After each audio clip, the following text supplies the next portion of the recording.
Good evening, good morning, good afternoon. Welcome to the International Great Black Read Aloud Day.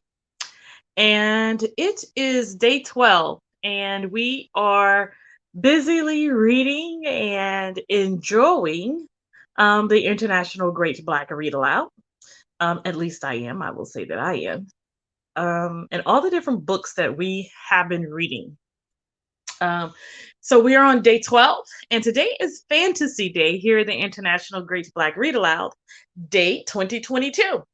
And so we have our selection for today, but before we get to it, I want to remind you that you should go over and subscribe to our website so that you can keep in touch with us and we can keep in touch with you, and let you know about all the great reading activities that we will do throughout 2022 here at TIGBRAD, the International Great Black Read Aloud Day. And so our selection for today is fantasy. Our genre for today is fantasy. And our selection for today is a classic, a cult classic, pun intended, Mumbo Jumbo by Ishmael Reed. And so we are going to read Mr. Reed's classic um, novel, Mumbo Jumbo. Okay. And we're going to read from chapter one, um, which is grabbing. We'll say that. A true sport, the mayor of New Orleans, spiffy in his patent leather brown and white shoes, his plaid suit, the Rudolph Valentino parted down the middle hair style, sits in his office. Sprawled upon his knees is Juju, local do-wacka-doo and voodoo-doo-doo vizig, a slatternly floozy, her green sequin dress quivers. Work has kept your honor late. The mayor passes the flask of bootleg gin to Zuzu. She takes a sip and continues to spread sprawl and behave skittishly. Loose. She is inhaling from a Chesterfield cigarette in a shameless, brazen fashion. The telephone rings. The mayor removes his hand and picks up the receiver. He recognizes at once the voice of his poker partner on the phone. Harry, you better get down here quick. What was once dormant is now a creeping thing. The mayor stands up and Juju lands on the floor. Her posture reveals a small flask stuck in her garter as well as some healthily endowed gams. What's wrong, Harry? I got to get down to the infirmary, Juju. Something awful is happening. The thing has stirred in its moorings. The thing that my grandfather Harry and his generation of Harrys had thought was nothing but a false alarm. The mayor, dragging the woman by the fox skins hanging from her neck, leaves City Hall and jumps into his Stoops beer cat parked at the curb. They drive until they reach St. Louis Cathedral, where 19th century hoodoo queen Marie Laveau was a frequent worshiper. Its location was about 10 blocks from Place Congo. They walk up the steps and the door's Judas eye swings open. Joe sent me. What's going on, hon? Is this a speakeasy? Juju inquires in her cutesy poo drawl.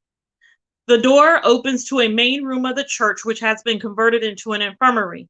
About 22 people lie on carts. Doctors are rushing back and forth. They wear surgeons' masks and white coats. Doors open and shut. One man approaches the mayor, who is walking from bed to bed, examining the sleeping occupants, including the priests of the parish. What's the situation report, Doc? The mayor asks. We have 22 of them. The only thing that seems to anesthetize them is sleep. When did it start? This morning. We got reports from down here that people were doing stupid, sensual things. We're in a state of uncontrollable frenzy. We're wriggling like fish, doing something called the eagle rock and the sassy bump. We're cutting a mean mooch and lusting after relevance. We decoded this coon mumbo jumbo. We knew that something was just brewing, just like the 1890s flare-up. We thought that the local infestation area was Place Congo, so we put our antipathetic substances to work on it to try to drive it out. But it started to play hide and seek with us, a case occurring in one neighborhood and picking up in another. It began to leapfrog all about us. But you can't put it under one of them microscopes, lock it in, Can't you protect can't you protective reaction, the dad blame thing? Look, I got an election coming up. To blazes with your election, man. Don't you understand? If this just grew becomes pandemic, it would mean the end of civilization as we know it. That serious? Yes. You see, it's not one of those germs that break, bleed, suck, gnaw, or devour. It's nothing we can bring into focus or categorize. Once we call it one thing, it forms into something else. No, man, this is psychic epidemic, not a lesser germ like typhoid, yellow fever, or syphilis. We can handle those. This belongs under some ancient demonic theory of disease. Well, what about the priest? We tried him, but it seized him too. He was shouting and carrying on like any old coon winch with a bass drum. What about the patients? Did you ask any of them about how they knew it? Yes, one Harry. When we thought it was physical, we examined his output and drinking water to determine if we could find some normal germ. We asked him questions like, what had he seen? What did he see? He said he saw Nukalu Kalu of the Zulu, a locomotive with a red, green, and black python entwined in his face, Johnny canoeing up the tracks. Well, Clem, how about his feelings? How did he feel? He said he felt like the gut, heart, and lungs of Africa's interior. He said he felt like the Congo, land of the panther. He said he felt like deserting his master, as the Congo is prone to do. He said he felt like he could dance on a dime. Well, his hearing, Clem, his hearing.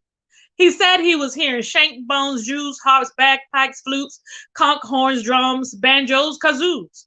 Go on, and then what did he say?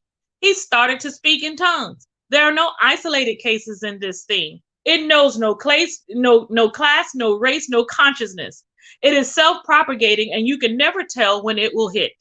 Well, Doc, did you get other opinions? Who do you think some of those other cases are? 6 of them are some of the most distinguished bacteriologists, epidemiologists, and chemists from the university. There is a commotion outside. The mayor rushes out to see Juju rejoicing, slapping the attendants who are attempting to placate her. The people on carts suddenly leap up and do their individual numbers. The mayor feels that uncomfortable sensation at the nape, and soon he is doing something resembling the symptoms of Jez Gru. And the doctor who rushes to his aid starts slipping, dipping, gliding out on the floors and into the streets. Shades of windows fly up, lights flick on in buildings, and before you know it, the whole quarter is in convulsions from Jess Gru's entrance into the Govy of New Orleans, the charming city. The amalgam of Spanish, French, and African culture is out of its head. By morning, there are 10,000 cases of Jess Gru. The foolish wallflower order hadn't learned a deep thing. They thought that by fumigating the Place Congo in the 890s, when people were doing the Bombaloo, the Chakta, the Bambui, and the Conge, the Juba, the Congo, and the Voodoo, that this would put an end to it.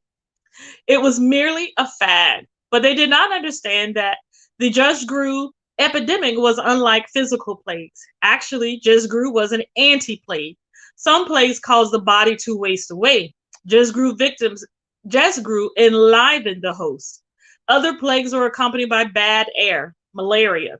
Just Grew victims said that the air was as clear as they had ever seen it, and that there was the aroma of roses and perfumes which had never before enticed their nostrils.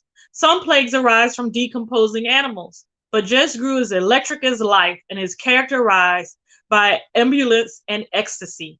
Terrible plagues were due to the wrath of God, but Just Grew is the delight of the gods. So Just Grew is seeking its words, its text. But what good is a liturgy without a text? In the 1890s, the text was not available, and Just Grew was out there all alone. Perhaps the 1920s will also be a false alarm, and Just Grew will evaporate as quickly as it appeared again, brokenhearted and double-crossed. And so this chapter goes on with a few quotes, and I'm going to read those. Once the band starts, everyone starts swaying from one side of the street to the other, especially those who drop in and follow the ones who have been to the funeral. These people are known as second line, and they may be anyone passing along the street who wants to hear the music. The spirit hits them and they follow, by Louis Armstrong. Mumbo Jumbo, magician who makes the troubled spirits of ancestors go away. The American Heritage Dictionary of the English language. Some unknown natural phenomenon occurs which cannot be explained, and a new local demigod is named. Zora Neale Hurston on the origin of a new Loa. The earliest ragtime songs like Topsy just grew. We appropriated about the last one of the Just Grew songs. It was a song which had been sung for years all through the South. The words were unprintable, but the tune was irresistible and belonged to nobody. James Weldon Johnson, The Book of American Negro Poetry. And so that is chapter one of National Book Award winner from 1972, Mumbo Jumbo by retired professor Ishmael Reed. It is book one of his classics, which is book two, which are intertwined detective stories, Louisiana culture, American political satire, and a few other things all wrapped into one, and will keep you laughing and wondering. And so it is our fantasy choice for today. And it is, and I'm going to go back because I always like to show the cover again. And it is, I have a new tablet. It is Mumbo Jumbo by Mr. Ishmael Reed. And so we will see you tomorrow right here on the International Great Black Read Aloud Day, where we will once again read something that is helps us to give voice to words written by Black people all around the world, because that's what we do here at Tig Brad. We partner with Fresh Book Festivals, which believes literacy is a legacy, and we agree, and we work to make sure that we expose and share all of the various literature that Black people around the world write. And so as we said before, there is nary a genre that we have written in that we haven't written in. And so we just want to keep reading and sharing, and we hope that you will join us as we continue each day to read aloud. And we encourage you to read aloud with your children, nieces or nephews. My niece likes to read with me. She loves to read aloud. And so tomorrow is day 12. I'm sorry, it's day 13. And it is science fiction. And so we hope that you will, there are a lot of selections for tomorrow. And so we hope that you will be here with us tomorrow again for the International Great Black Read Aloud Day. It is Science Fiction Day. And if you Google Black authors and science fiction, you will get a whole lot of selections because we write science fiction as well. And so it's a growing genre. And so we're excited about all the different things and all the different literature that we are helping to share here at the International Great Black Read Aloud. If you missed our selections from last year and want to see what we were doing, well, we invite you to go to our page right at greatblackreadaloudday.org and look at the reading list. You can see our current selections from this year as well. And we add them day by day. And so Mumbo Jumbo will go up tonight. And we will be back tomorrow with our science fiction selection.